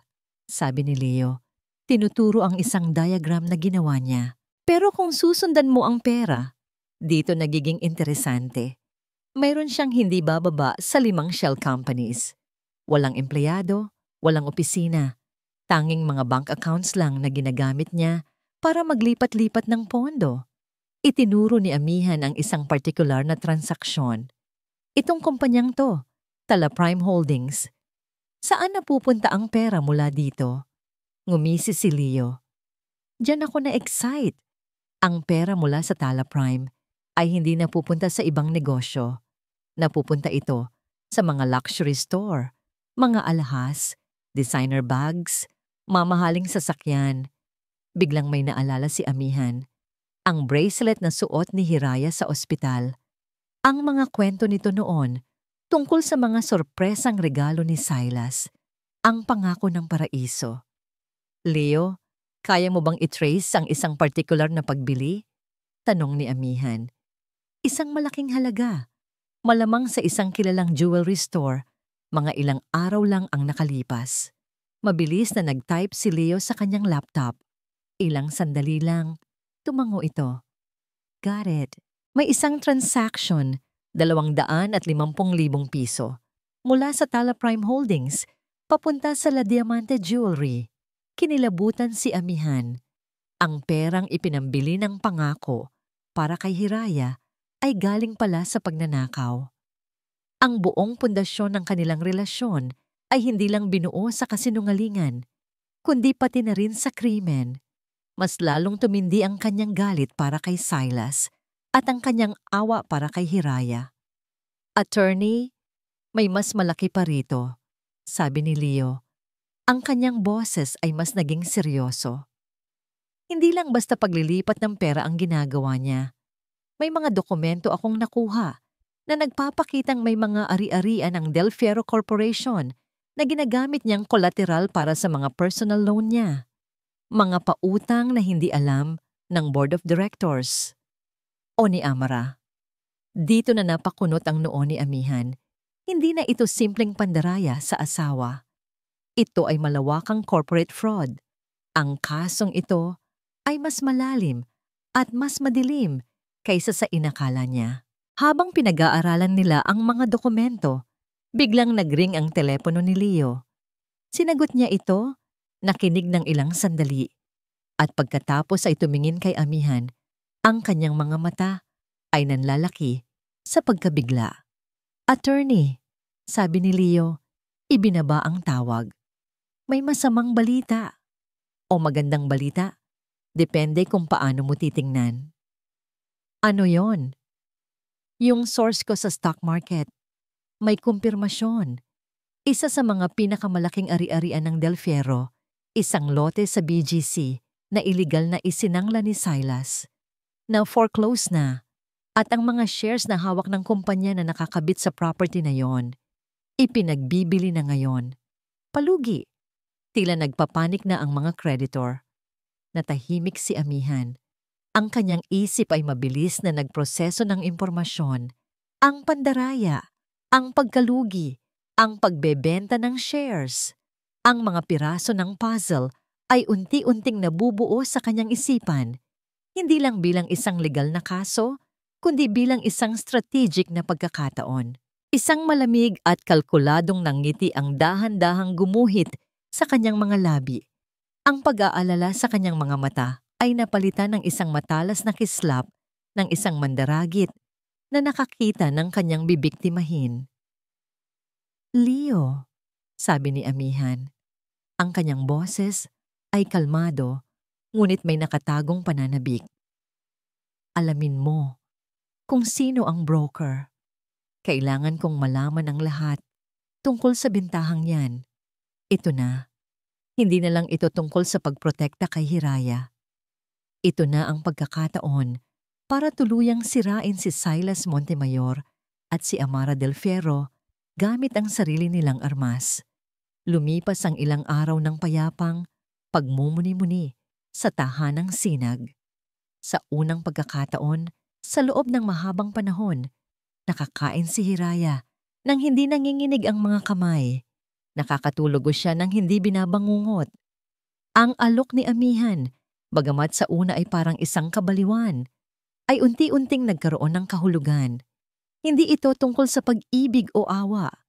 Tungkol ito sa kaligtasan. Tungkol ito sa pagbibigay sa kanyang anak ng pangalang hindi nababahiran ng kahihiyan. Isang hapon, habang nag-uusap sila ni amihan, sa ilalim ng isang maliit na puno, sa likod bahay ng coffee shop, sa wakas ay nagawa na niya ang kanyang desisyon. "Pumapayag na ako, Ami," sabi niya. Ang kanyang boses ay mahina, ngunit may bagong lakas. Nakatingin siya sa sarili niyang mga kamay na nakapatong sa kanyang tiyan. "Gagawin ko para sa kanya." Isang ngiti ng ginhawa ang gumuhit sa mukha ni amihan. "Salamat, Hira. Hindi mo pagsisisihan ito. Ako ang bahala sa lahat." Sa sandaling iyon, isang maliit na kislap ng pag-asa ang sumilay sa puso ni Hiraya. Marahil, sa tulong ni amihan, malalampasan niya ito. Marahil, mayroon pang ang pagkakataon para sa isang bagong simula. Ngunit ang pag-asa ay isang marupok na bagay, isang salamin na kayang basagin ng isang maliit na bato. Kinabukasan, habang nag-iisa siya sa kanyang silid, tumunog ang kanyang telepono. Isang mensahe mula kay Cassie, ang kanyang matalik na kaibigan. Ngunit hindi ito, "Kumusta ka?" o "Kamusta ang baby?" Isa na namang link, at sa ilalim nito, isang mensaheng nagpatigil sa kanyang paghinga. "Hira, pakiusap. Sabihin mo sa aking hindi ito totoo." Nanginginig niyang pinindot ang link. Dinala siya nito sa isang sikat na gossip blog, at ang bumungad sa kanya ay isang artikulong may mas malaki at mas mapanirang titulo kaysa sa una. "Ang bait-baitang kabit," mga text message ni Hiraya Alcantara, nagpapatunay na alam niya ang lahat at pera lang ang habol.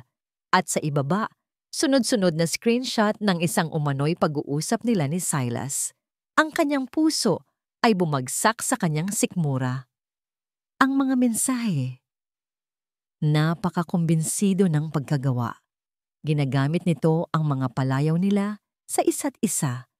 May mga piraso ng kanilang totoong pag-uusap na kinuha at inilagay sa ibang konteksto. Ngunit ang mga sagot na inilagay sa ilalim ng kanyang pangalan. "Okay lang kahit may asawa ka, S. Ang mahalaga, hindi mo kami pababayaan ng baby ko. Don't forget may padala this month, ha? Medyo malaki ang gasto sa check-up.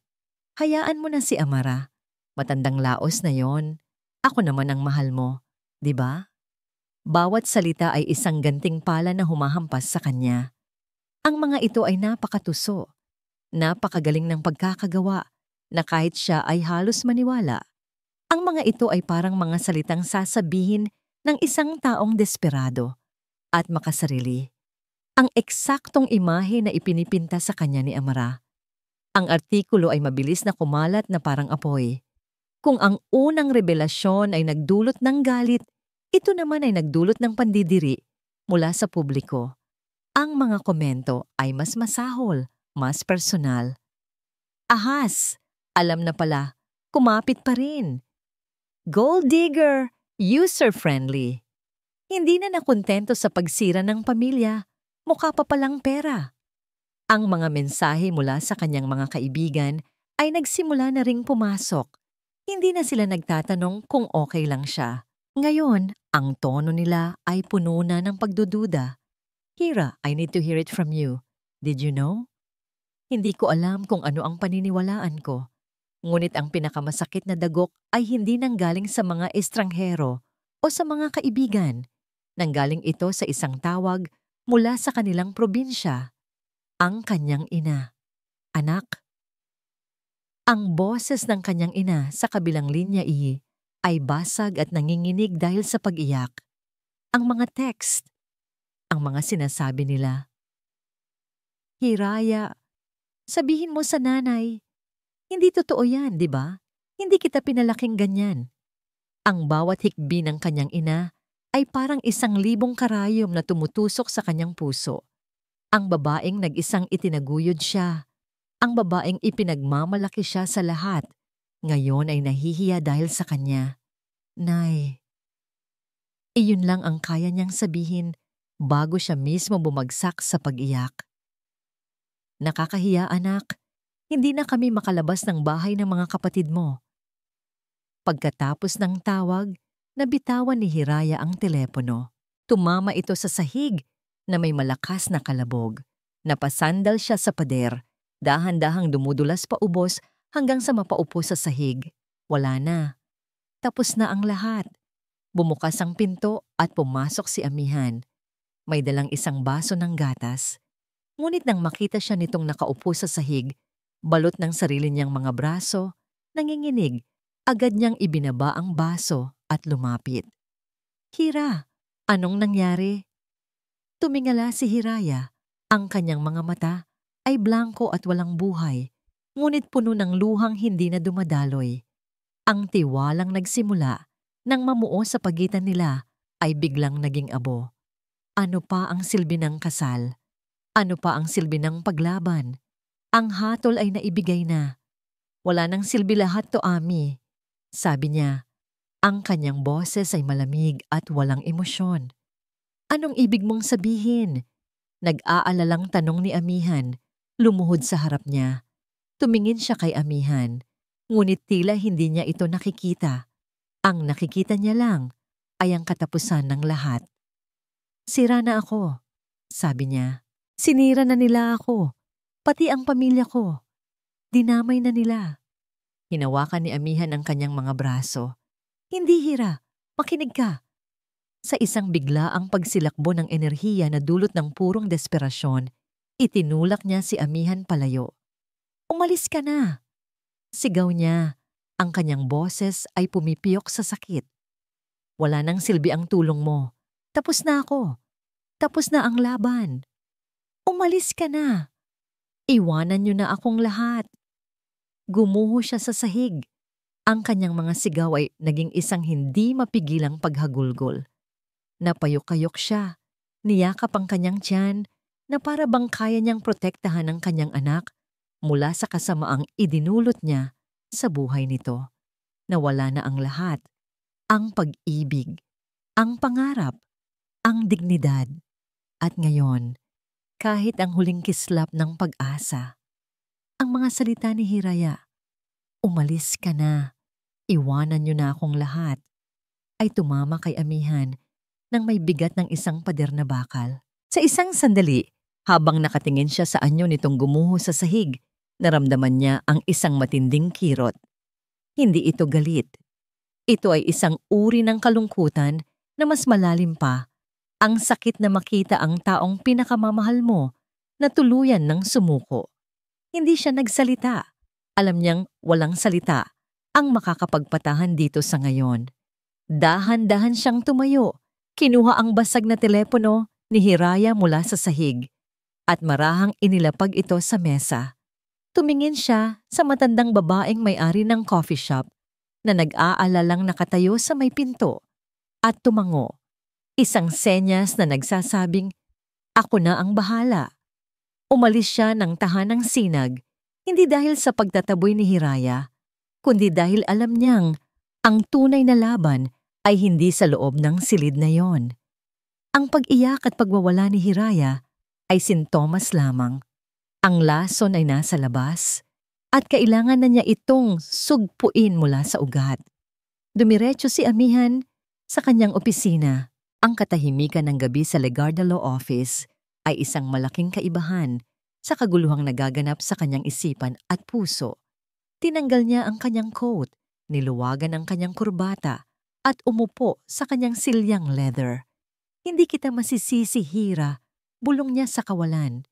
"Sinira nila hindi lang ang pangalan mo, kundi pati ang kakayahan mong magtiwala." Napatingin siya sa isang maliit na picture frame sa kanyang mesa, isang bagay na halos hindi napapansin ng kanyang mga kliyente. Isa sa itong kupas ng litrato, 2 bata, nakangiti habang kumakain ng ice cream, isang batang Ami na may natutunaw na tsokolate sa pisngi, at isang batang Hiraya na may pinakamalawak ng ngiti. Ang kanyang mga mata ay kumikinang na parang mga bituin. Kinuha niya ang litrato, tinitigan niya ang masayang mukha ng batang si Hiraya. "Poprotektahan kita." Ang pangako niya sa sarili noon, isang pangakong binitiwan ng isang batang lalaki na lihim na umiibig sa kanyang kalaro. Isang pangakong nabigo siyang tuparin. Ngayon, bibigyan siya ng pagkakataon ng tadhana na itama ang lahat. "Hindi ito ang wakas," sabi niya sa litrato. Ang kanyang boses ay puno ng bakal na determinasyon. "Sisiguraduhin kong ito ang simula." Ibinaba niya ang litrato at binuksan ang kanyang laptop. Ang oras ng pag-aalala ay tapos na. Oras na para sa digmaan. Ang mga sumunod na oras ay isang mabilis na paggalaw ng mga plano at desisyon. Ang bawat kilos ni Amihan ay kalkulado at may layunin. Una, tinawagan niya ang isang pinagkakatiwalaang stockbroker. "Alex, Ami here. I need to buy shares." "Del Fierro Corporation," sabi niya. Walang paligoy-ligoy. "Ami, delikado yan. Pabagsak ang presyo." "It's a sinking ship," babala ng kaibigan. "I know," sagot ni Amihan. "That's why I'm not just buying some. I want to buy everything that's available on the market. Quietly, use different accounts. I do not want anyone tracing it back to me."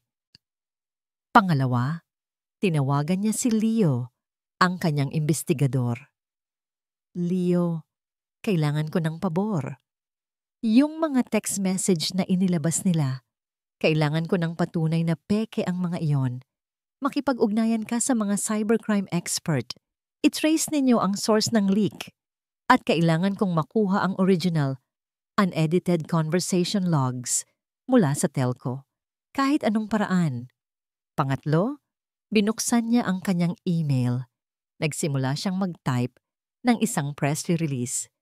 Ang kanyang mga daliri ay mabilis na gumagalaw sa keyboard para sa lahat ng pangunahing media outlets, news desks, investigative journalism sections mula sa Legarda Law Office, paksa, urgent press conference, ang katotohanan sa likod ng kontrobersiya ng mga Montemayor at Del Fierro Petsa, bukas, Oktubre 28, 2025, 10 ng umaga.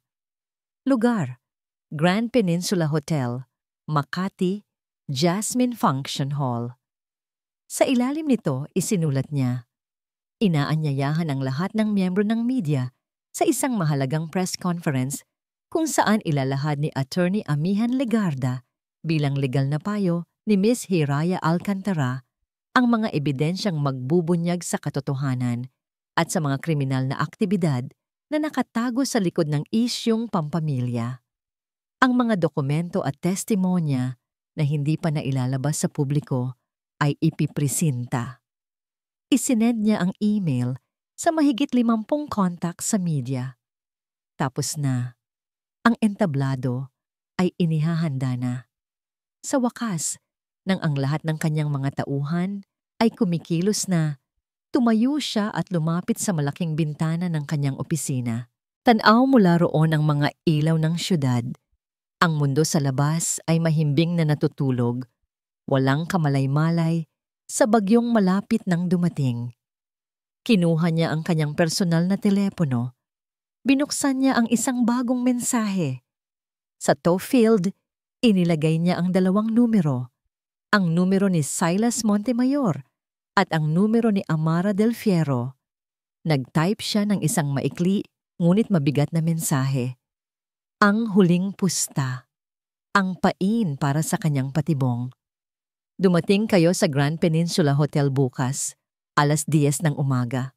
Kung hindi, ang buong kasaysayan ng inyong mga transaksyon sa bangko ay diretso kong ipapadala sa opisina ng piskal. Pinindot niya ang send. Isang maliit na swoosh, natunog ang narinig, at pagkatapos ay katahimikan, ibinaba niya ang telepono. Nakatanaw sa malayong mga ilaw, huminga siya ng malalim. Ang lahat ng baraha ay nailatag na. Ang huling pusta ay naibigay na. Bukas, magtatapos ang laro. Ang Jasmine Function Hall ng Grand Peninsula Hotel ay puno ng mga mamamahayag. Ang mga kamera ay kumikislap na parang mga alitap-tap sa isang madilim na gabi. Ang hangin ay mabigat sa pag-aabang. Dumating si Amara Del Fierro at Silas Montemayor na napapalibutan ng kanilang mga abogado.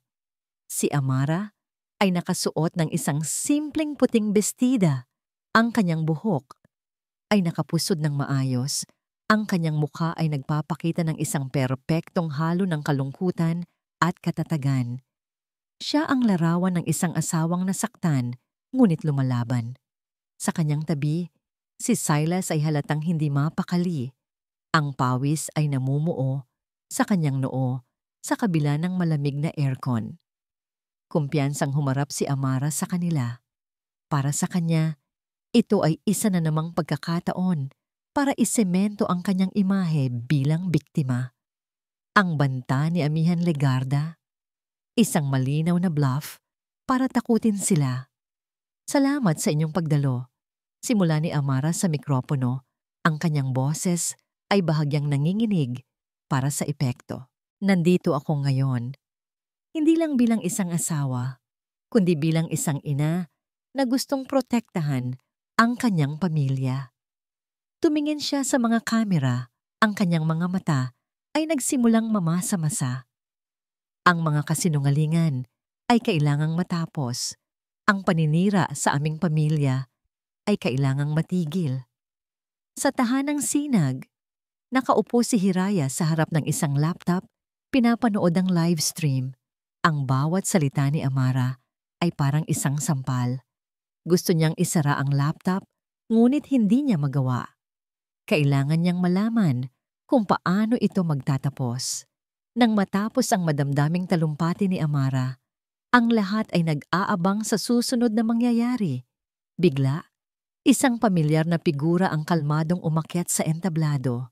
Si Amihan Legarda. Hindi siya tumingin kay Amara o kay Silas. Ang kanyang mga mata ay nakatuon sa mga miyembro ng media. Magandang umaga sa inyong lahat. Simula niya ang kanyang boses ay matatag at malinaw. Isang malaking kaibahan sa paawang boses ni Amara. Narinig ninyo ang panig ni Ginang Del Fierro ngayon. Pakinggan ninyo ang katotohanan. Isang malaking screen sa likod niya ang biglang umilaw. Ang unang ipinakita ay ang screenshot ng mga text message na nagwasak kay Hiraya. Ito ang mga text message na ipinakalat online, sabi ni Amihan. Ayon sa isang masusing pagsusuri ng mga cybercrime expert mula sa isang third-party firm, ang mga mensaheng ito ay napatunayang digitally manipulated. Isang bulungan ang kumalat sa buong silid. Pero hindi tayo nandito para pag-usapan ang mga pekeng text message. Pagpapatuloy ni Amihan, ang kanyang tono ay nagiging mas seryoso. Dahil ang kwentong ito ay hindi tungkol sa isang third party. Ito ay tungkol sa pera. Sunod-sunod na mga dokumento ang lumabas sa screen, mga bank statement, mga corporate registration. Ang pangalan ng Talaprime Holdings ay kitang-kita. Ito, sabi ni Amihan, tinuturo ang screen, ay isa lamang sa 5 shell companies na itinatag ni Ginoong Silas Montemayor. Mga kumpanyang ginamit niya para ilipat ang milyon-milyong piso mula sa kaban ng Del Fierro Corporation papunta sa kanyang mga personal na account. Ang mukha ni Amara ay biglang namutla. Tumingin siya kay Silas, na ngayon ay parang isang taong malapit ng himatayin. Ang perang ito, pagpapatuloy ni Amihan habang ipinapakita ang mga larawan ng mga mamahaling regalo, kotse at alahas, ay ginamit para sustentuhan ang isang marangyang pamumuhay. Ang perang ito ay ginamit para bilhin ang mga regalong ibinigay niya kay Hiraya Alcantara, isang babaeng walang kamalay-malay na ang bawat regalo ay bunga pala ng pagnanakaw. Nag-flash sa screen ang isang dokumento, isang loan agreement na may pirma ni Silas at ni Amara. At para pabulaanan ang sinasabi ni Ginang Del Fierro na wala siyang alam, narito ang isang dokumento. Isang loan na nagkakahalaga ng 100 milyong piso kung saan ginamit nilang kolateral ang isang ari-arian ng Del Fierro Corporation. Isang transaksyon na hindi dumaan sa board. Isang transaksyon na may pirma nilang dalawa.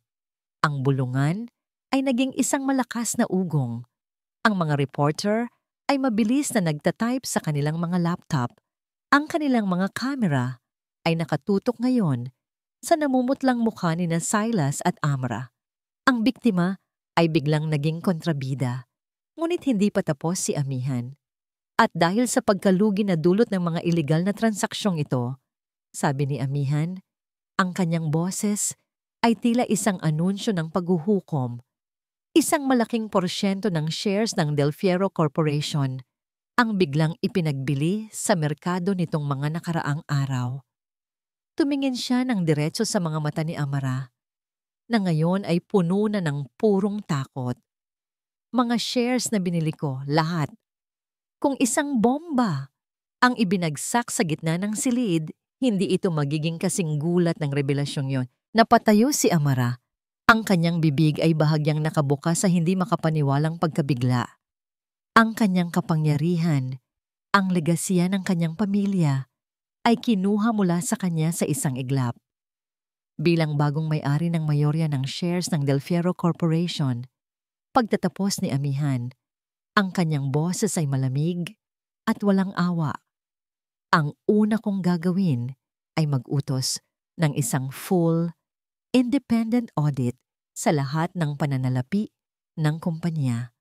At ang lahat ng aming matutuklasan ay malugod naming isusumite sa National Bureau of Investigation para sa kaukulang aksyon. Nagsimula ang kaguluhan. Ang mga reporter ay nagsisigawan ng mga tanong. Ngunit sa gitna ng lahat ng ingay, 2 lalaki na naka-plain clothes ang tahimik na pumasok sa function hall. Hindi nila pinansin ang media. Naglakad sila ng diretso patungo sa entablado, patungo sa nagpapanik na sina Silas at Amara. Isa sa mga lalaki ang nagpakita ng kanyang badge. Silas Montemayor, Amara Del Fierro. Pakiusap, sumama po kayo sa amin. Ang balita ay sumabog na parang isang wildfire. Sa isang iglap, ang pangalan ni Hiraya Alcantara ay nalinis. Ang kwento ng kabit ay napalitan ng kwento ng isang biktima na ginamit sa isang mas malaking laro ng kasakiman at pandaraya. Ang dating puot ng publiko ay naging awa at suporta. Sa tahanang sinag, pinatay ni Hiraya ang laptop. Ang kanyang mga kamay ay hindi na nanginginig. Ang kanyang mga luha ay tumutulo. Ngunit sa pagkakataong ito, hindi ito luha ng sakit o kahihiyan. Ito ay luha ng ginhawa. Tapos na. Sa wakas, tapos na ang bangungot. Ilang linggo ang lumipas. Ang kaguluhan ay unti-unting humupa. Sina Silas at Amara ay nahaharap sa maraming kaso at ang Del Fierro Corporation ay nasa ilalim ng bagong pamamahala ni Amihan. Ngunit para kay Hiraya, may isang huling bagay siyang kailangang gawin para tuluyang makalaya sa anino ng kahapon. Isang hapon, pumunta siya sa city jail. Ang dating makisig at aroganteng si Silas Montemayor na humarap sa kanya ngayon sa likod ng isang makapal na salamin ay anino na lamang ng dati nitong sarili. Payat ito. Ang kanyang mga mata ay walang buhay at ang kanyang buhok ay nagsisimula ng manipis. Hiraya. Bulong nito nang makita siya. Ang kanyang boses ay puno ng pagsisisi. Patawarin mo ako. Tinitigan siya ni Hiraya. Hinanap niya ang galit sa kanyang puso, ang puot na dapat sana ay nararamdaman niya. Ngunit wala siyang makita. Tanging isang malawak na kapatagan ng awa at pagkapagod. Bakit Silas? Tanong niya. Hindi para sumbatan ito, kundi para maintindihan. Bakit mo ginawa sa akin to? Sa amin. Umiling si Silas. Ang mga luha ay nagsimulang mamuo sa kanyang mga mata. Dahil duwag ako, pag-amin niya. Mahal kita, Hiraya. Maniwala ka. Minahal kita. Ikaw ang naging liwanag ko sa isang mundong madilim at puno ng kasinungalingan. Pero nasanay ako sa buhay na bigay ni Amara. Nasanay ako sa pera. At natakot akong mawala ang lahat ng yon. Kaya nagsinungaling ako. Sa'yo, sa kanya, sa sarili ko, hanggang sa huli na ang lahat. Natahimik si Hiraya. Ang pag-amin na yon, iyon na lang ang kailangan niyang marinig. Pinapatawad na kita, Silas, sabi niya. Ang mga salita ay malumanay, ngunit may bigat. Hindi para sa'yo, kundi para sa akin. At para sa magiging anak ko. Kailangan naming magsimula muli nang walang dalang bigat mula sa nakaraan. Tumingin siya sa lalaking minsan niyang pinangarap na makasama habang buhay.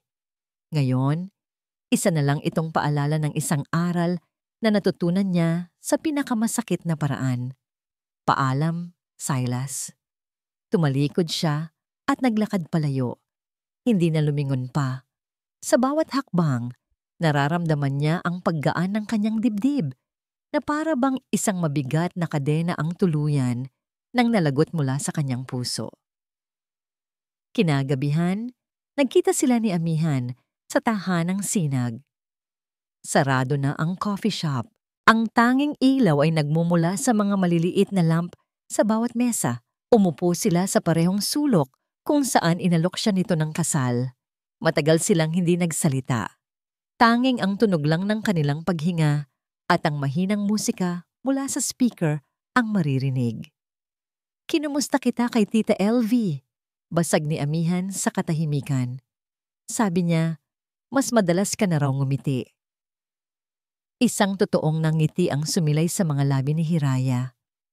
Mas gumaan na ang pakiramdam ko, lalo na pagkatapos kong kausapin si Silas kanina. Tumingin si Amihan sa kanya. May pag-aalala. Sigurado ka bang okay ka lang? Tumango si Hiraya. Oo, nalaman ko ang kailangan kong malaman at natanggap ko na ang lahat. Pinaglaruan ni Hiraya ang tasa ng tsaa sa kanyang harapan. Ito na ang sandali. Kailangan niyang itanong. Ami, sabi niya, dahan-dahang nag-angat ng tingin. Bakit mo ginawa ang lahat ng yon? Napakunot ang noo ni Amihan. Alin doon? Ang kaso? Ang pagbili ng shares?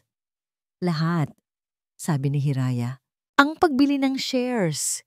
Isa iyong napakalaking sugal. Pwede kang matalo. Pwede kang maubusan ng pera. At yung alok mo sa akin. Alam kong parte yon ng legal strategy mo, pero bakit? Bakit? Bumuntong hininga si amihan. Tumingin ito sa malayo na para bang nagbabalik tanaw.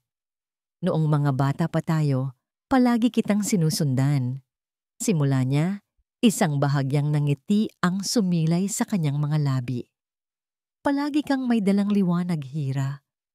Kahit sa mga simpleng laro natin, noong sinabi mong gusto mong maging singer, ako ang unang pumalakpak kahit sintonado ka. Noong sinabi mong gusto mong maging painter, ako ang unang nag-volunteer na maging modelo mo kahit isang oras akong hindi gumalaw. Tumingin siya muli kay Hiraya at sa ilalim ng malabong ilaw ng coffee shop, nakita ni Hiraya ang isang damdamin sa mga mata ni amihan na hindi niya pa nakita dati. Isang damdaming malalim at matagal nang nakatago. Matagal na kitang mahal, Hira. Pag-amin niya, ang kanyang boses ay halos isang bulong. Higit pa sa isang kaibigan. Kaya noong nakita kitang nasasaktan, noong nakita kitang sinisira ng isang taong hindi karapat-dapat sa'yo, hindi ko kayang manahimik na lang. Ang pagbili ng shares, ang pag-file ng kaso, iyon ang alam kong paraan para iligtas ka bilang isang abogado. Pero ang alok ko, napakasalan ka. Hindi yun galing sa isip ko bilang abogado, Hira. Galing yun sa puso ko. Natahimik si Hiraya. Ang kanyang puso ay biglang tumibok ng malakas. Ang lahat ng ginawa ni amihan, ang lahat ng sakripisyo. Pero hindi ako humihingi ng kapalit. Mabilis na dagdag ni amihan, na tila nabasa ang gulat sa kanyang mukha. Ang kaligayahan mo, ang kapayapaan mo, sapat na yon sa akin. Ang mahalaga, malaya ka na. Inabot ni Hiraya ang kamay ni amihan na nakapatong sa mesa. Hinawakan niya ito ng mahigpit. Ang init ng palad nito ay nagbigay ng isang kakaibang pakiramdam ng seguridad sa kanya. Tinitigan niya ang lalaking nasa harapan niya na yada. Ang kanyang kaibigan, ang kanyang tagapagligtas, ang kanyang amihan. Ami, sabi niya. Ang kanyang boses ay nanginginig ng bahagya. Pwede mo ba akong bigyan kami ng kaunting panahon? Isang malawak na ngiti ang sumilay sa mga labi ni amihan. Isang ngiting umabot hanggang sa kanyang mga mata, nagpapaliwanag sa buong paligid. Kahit gaano katagal, maghihintay ako. 1 taon ang lumipas. Ang tahanang sinag ay hindi na isang tahimik na taguan. Ngayon, ito ay isang buhay na lugar, puno ng tawanan ng mga customer at ng masarap na amoy ng bagong lutong tinapay at kape. Sa likod ng counter, isang babae ang abalang gumagawa ng latte. Ang kanyang galaw ay sanay na sanay. Ang kanyang muka ay may ngiting hindi na nabubura. Si Hiraya Alcantara, isang caramel macchiato para kay Ma'am Josie. Masayang anunsyo niya. Iniabot ang tasa sa isang regular na customer. Salamat, Hira. At pakisabi dito sa pamangkin ko, tigilan na niya ang pagpapakyute sa baby mo. Biro ng matanda. Itinuturo ang isang binatilyo na nakangiting nakatingin sa isang playpen sa sulok ng coffee shop. Tumawa si Hiraya. Hayaan niyo na po siya. Sanay na po si Aki na maraming fans. Tumingin siya sa playpen. Doon, isang malusog at bibong sanggol na lalaki ang masayang naglalaro. Ang kanyang mga mata ay singkitin na parang kay Hiraya. Ngunit ang kanyang ngiti at ang maliliit na biloy sa pisngi ay pamilyar. Pinangalanan niya itong Aki mula sa salitang Hapon na nangangahulugang liwanag at pag-asa. Dahil iyon mismo ang dala nito sa buhay niya. Nang matapos ang lunch rush, binuhat ni Hiraya si Aki at umupo sila sa isang bakanteng mesa malapit sa bintana. Habang pinapadede niya ang kanyang anak, ang kanyang mga mata ay napatingin sa labas. Naalala niya ang babaeng dumating sa lugar na ito, 1 taon na ang nakalipas. Isang babaeng wasak, takot at walang tiwala sa mundo. Napakalayo na niya mula roon. Hindi niya tinanggap ang alok na kasal ni Amihan. Hindi pa. Sinabi niya ritong kailangan niya munang buuin ang kanyang sarili para sa kanyang sarili at para sa kanyang anak. At iyon mismo ang ginawa niya. Sa tulong pinansyal ni Amihan bilang isang pautang, binili niya ang tahanang sinag mula sa matandang may-ari na gusto nang magretiro. Ipinangako niya sa sarili na gagawin niyang isang tunay na kanlungan ang lugar na yon. Isang lugar ng init, pag-asa, at pangalawang pagkakataon. Ang pinto ng coffee shop ay bumukas at pumasok ang isang lalaking naka-corporate attire. Ngunit ang kanyang nangiti ay hindi pang opisina. Inalis ni Amihan Legarda ang kanyang coat at isinabit ito sa isang upuan. "Hi, Counselor!" Bati ni Hiraya, isang mapaglarong ngiti sa kanyang mga labi. "Hi, Boss!" Ganting bati ni Amihan. Lumapit ito at marahang hinalikan si Aki sa noo. "Kamusta ang paborito kong kliyente?" "Ayan, busy sa pagkain," sagot ni Hiraya. "Ikaw, kamusta ang araw mo?" "Nakakapagod, pero sulit," sabi ni Amihan. Umupo sa tapat niya. "Nanalo kami sa kaso at may magandang balita. Ang Del Fierro Corporation, sa ilalim ng bagong pamamahala, ay magdodonate ng malaking porsyento ng kanilang kita ngayong taon sa isang foundation para sa mga single mothers." Nagningning ang mga mata ni Hiraya. "Talaga? Ami, ang galing!" "Hindi ako," pagtatama ni Amihan. "Ideya mo yan. Naalala mo? Sinabi mo sa akin na sana ang isang bagay na nagsimula sa kasamaan ay magkaroon ng katapusan na may kabutihan. Ipinasa ko lang ang suhestiyon mo sa board." Nagkatinginan sila, isang pag-unawa at paghanga ang dumaloy sa pagitan nila. Ang kanilang relasyon ay hindi minadali. Ito ay dahan-dahang umusbong.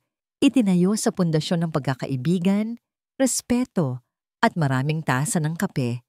Si Amihan ay naging isang palaging presensya sa buhay nilang mag-ina. Hindi bilang isang obligasyon, kundi bilang isang pamilya.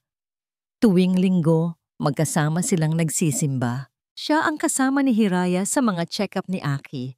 Siya ang unang taong tinatawagan ni Hiraya kapag may problema sa coffee shop o kapag gusto niya lang ng kausap.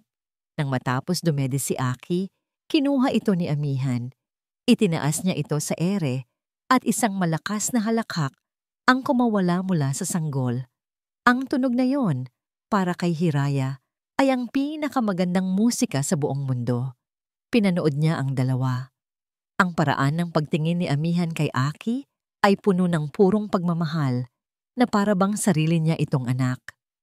At si Aki naman, panatag na panatag sa mga bisig ng lalaking kinikilala niyang Papa Ami. Habang papalubog ang araw, ang ginintoang sinag nito ay tumagos sa mga bintana ng tahanang sinag. Nililigo ang lahat sa isang mainit at payapang liwanag. Tumingin si Amihan kay Hiraya. Ang kanyang mga mata ay seryoso ngunit puno ng lambing. "Hira," sabi niya, "hindi na ako magtatanong. Sasabihin ko na lang, handa na ako kapag handa ka na." Hindi niya kailangang sabihin kung para saan. Alam na ni Hiraya. Isang malawak at panatag na ngiti ang isinagot ni Hiraya. Inabot niya ang kamay ni Amihan at hinawakan din niya ang maliit na kamay ni Aki. Tatlo sila, magkakaugnay. Tumingin siya sa labas ng bintana, sa papalubog na araw. Ang anino ng kahapon ay matagal nang wala. Ang naririto na lang ay ang liwanag ng ngayon at ang pag-asa ng bukas. "Umuwi na tayo," bulong ni Hiraya, hindi kay Amihan, kundi sa kanilang dalawa. Dahil sa wakas, nahanap na niya ang kanyang tunay na tahanan. Hindi ito isang lugar. Ito ay ang pakiramdam ng pagiging buo, ligtas, at minamahal dito sa tahanang sinag. At dito nga nagtatapos ang paglalakbay ni Hiraya at Amihan sa loob ng kanilang tahanang sinag. Mula sa kaibuturan ng aking puso, maraming salamat po sa inyong walang sawang pagsubaybay at pakikinig. Ang pagsulat ng kwentong ito ay isa ring paglalakbay para sa akin at isang karangalan na makasama ko kayo sa bawat hakbang. Kasama ninyo akong naramdaman ang pait ng pagkabigo ni Hiraya, ang tahimik ngunit matatag na pagmamahal ni Amihan, at ang unti-unting pagsibol ng pag-asa mula sa abo ng nakaraan. Nais kong iwan sa inyo ang isang munting pagninilay. Ang kwentong ito ay isang paalala na ang buhay ay hindi palaging isang hardin ng mga bulaklak. May mga pagkakataong tayo ay madarapa, masasaktan, at pagtataksilan. Ngunit ang pinakamahalagang aral ay hindi kung paano tayo iiwas sa sakit, kundi kung paano tayo matututong bumangon, magpatawad, hindi para sa iba, kundi para sa ating sariling kapayapaan, at muling buksan ang ating mga puso sa posibilidad ng isang bagong umaga. Dahil ang tunay na pag-ibig ay hindi lamang tungkol sa mga pangako ng paraiso. Ito ay tungkol sa paghahanap ng isang tahanan sa puso ng isang tao, isang kanlungan sa gitna ng unos, isang sinag ng liwanag sa pinakamadilim na sandali. Ngayon, nais ko namang marinig ang inyong tinig. Ano ang aral na pinakapumatak sa inyong puso mula sa kwento ni Hiraya? Nagkaroon na rin ba kayo ng sarili ninyong amihan sa inyong buhay? Ibahagi po ninyo ang inyong mga saloobin sa comment section sa ibaba. Ang bawat kwento ninyo ay mahalaga. Muli, ang aking taos-pusong pasasalamat sa inyong oras at sa inyong pakikinig. Hanggang sa muli nating pagkikita sa isa na namang paglalakbay ng puso.